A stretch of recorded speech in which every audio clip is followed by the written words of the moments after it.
Bigfoot on the ridgeline, dogman in the shadow in the pine, yellow eyes that shine, vault keeper on the hunt, cryptids in the midnight, humming through the cold.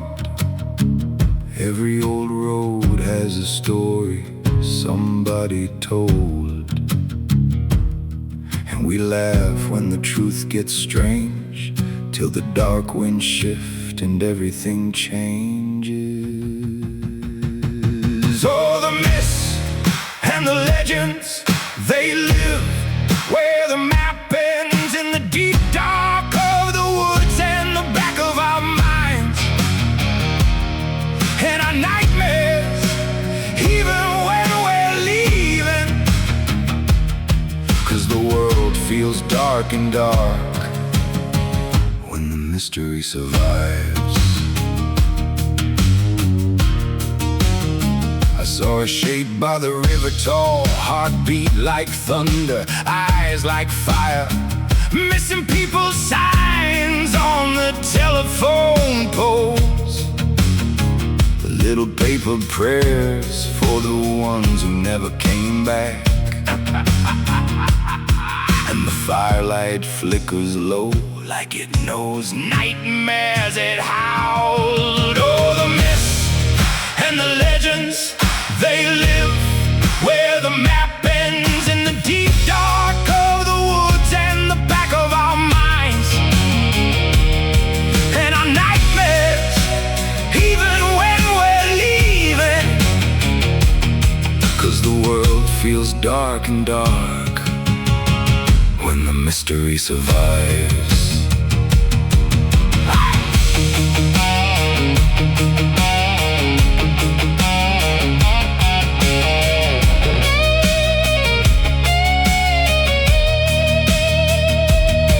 Maybe some are only stories, maybe some are true, maybe fear puts faces on the dark we move through, but when the night gets heavy and the stars go thin, I still hear Vault Keeper call. Be careful what you go looking for. Oh, the myths and the legends, they live where the map ends, in the cracks of the woods and the back of our mind. We keep on believing, even when we're leaving, 'cause the world feels bigger when the mystery survives.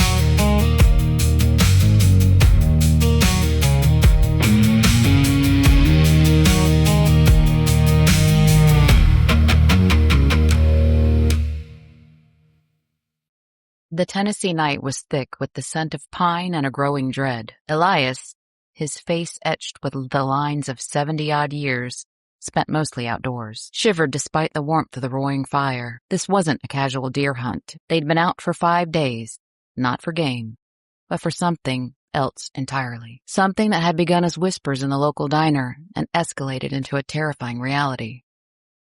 The hunting party was a motley crew. There was Elias, the undisputed elder, a man who knew these woods like the back of his gnarled hand, a retired logger with a quiet, observant nature. He was here because the sheriff, a man Elias had known since he was a boy, had personally asked him for his help. Then there was Billy, barely out of high school, all nervous energy and a youthful bravado. He had tagged along, eager for adventure, perhaps to prove himself to his gruff grandfather, a man who owned the largest timber mill in the county. Old man Jenkins was there too, a cantankerous old trapper with a reputation for never missing a shot, and with a suspicious glint in his eye, always muttering about things best left undisturbed. Rounding out the group were Dave, a burly truck driver who'd volunteered, more out of civic duty than love for the chase, and Mark, a quiet mechanic whose dog had recently vanished without a trace. The whispers had started weeks ago, hushed conversations about livestock found brutally mutilated, deer carcasses drained of blood, and then the chilling disappearance of a local hiker near the old abandoned logging trail. The tracks found near the hiker's last known location were unlike anything any of them had ever seen.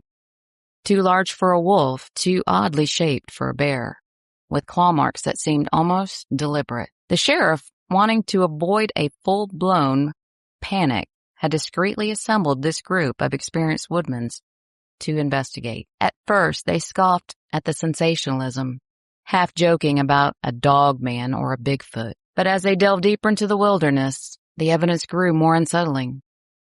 Strange howls had echoed through the valleys at night, not the familiar cry of coyotes, but something deeper, more guttural, laced with a predatory intelligence. They found trees scarred by immense claws, higher than any bear could reach, and a lingering musky scent that sent shivers down their spines. Their hunt for a large, aggressive animal had slowly, horrifyingly morphed into something else. They weren't hunting a bear anymore. They were tracking a creature of legend, an apex predator that was now undeniably tracking them back. The realization had dawned on them, slowly and with chilling certainty, that whatever this thing was, it wasn't defending its territory. It was hunting, and they were its prey. Just a big old bear, Elias. Young Billy tried to reassure him now, his voice cracking, clutching his rifle like a lifeline. He was trying to sound brave, but his eyes darted nervously into the inky blackness beyond the firelight. Elias grunted, stirring the coals. He'd seen enough in these woods to know when something was truly wrong. The silence was wrong. No crickets, no owls, just the crackle of the fire and the frantic thumping of his own heart. The air felt heavy, charged with an unseen presence. The first scream was short, choked off. It came from the edge of their camp, where Old Man Jenkins, ever vigilant but perhaps a little too confident, had been on watch. The firelight flickered, casting dancing shadows that seemed to writhe and stretch into monstrous forms. Elias's blood ran cold. "Jenkins!" Elias roared, grabbing his own rifle, the familiar weight a small comfort against the growing terror. A low growl, deeper than any animal, rumbled through the trees. It vibrated in their bones, a sound of ancient predatory hunger. Then a dark shape detached itself from the deeper shadows, moving with an unnatural fluidity. It was massive, covered in shaggy, dark fur, with eyes that glowed with a malevolent, intelligent light. Its fangs gleamed in the firelight. It wasn't a bear. It wasn't a dogman. It was a werewolf. "Werewolf!" Billy shrieked, firing wildly. The bullets struck the creature, but it barely flinched, a low snarl its only response. The sound was not of pain, but of irritation. The creature moved with terrifying speed, a blur of fur and claws. It was on Billy in an instant, a sickening crunch echoing through the clearing. The boy's rifle clattered to the ground, his youthful bravado extinguished in a single brutal movement. Panic seized the remaining hunters. Dave let out a guttural yell, firing his shotgun aimlessly before bolting into the trees. Mark, paralyzed by fear for a split second, found his courage, but it was too late. Elias, driven by a primal instinct, plunged into the dense woods, the sound of his companion's terror and the creature's savage roars fading behind him. He didn't look back. He couldn't. He ran until his lungs burned, until the darkness of the forest pressed in on him, suffocating in absolute. He tripped over a root, falling hard, his rifle skittering away into the undergrowth. Lying there gasping, he heard it again, the soft pad of its massive paws. The scent of pines was replaced by something else, something musky and primal, the unmistakable smell of blood and ancient magic. Shadow fell over him. He looked up, his breath catching in his throat. A werewolf stood over him, its chest heaving, its glowing eyes fixed on him with unnerving intensity. It wasn't just an animal. It was something more, something that understood the hunt, the chase, the finality. Elias closed his eyes. The Tennessee night, his final witness to the hunter becoming the hunted, his last breath of a fool who dared to track a legend. The reckoning days later, the silence in those deep woods was still unnerving. Sheriff Brody, a man whose face was usually a roadmap of tired determination, felt a prickle of unease as his patrol truck bumped along the barely visible logging trail. He hadn't heard from Elias or the others since they'd headed out, and the gnawing worry in his gut had finally driven him here. He told himself they just lost signal, that Elias was too stubborn to call for help. But the dread had become a cold, hard knot. He found their camp first. The fire was long dead, a scattering of cold ash and charred wood. An overturned pot lay near a half-packed sleeping bag. It was too quiet, too still. He called out, his voice swallowed by the dense canopy above. No answer.